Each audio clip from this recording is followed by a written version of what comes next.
زندان ایالتی ریورفرانت نیوجرسی محل حبس بیش از 1000 زندانی اکنون قرار است به تلی از خاک بدل شود. این کار دشواری است. 3 بلوک بتونی مستحکم، 4 برج نگهبانی و چندین کیلومتر سیم خاردار برای ایجاد فضا جهت ساختمان جدید ریورفرانت. باید این ساختمان تخریب شود. یک کار دشوار که یک طوفان زمستانی آن را دشوارتر نیز کرده است و عملیات تخریب آغاز می شود.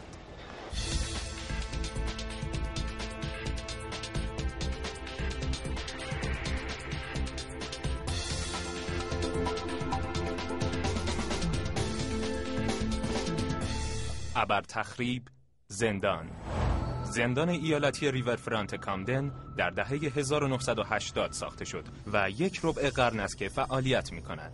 اما امروز دوران حبس آن طی شده است.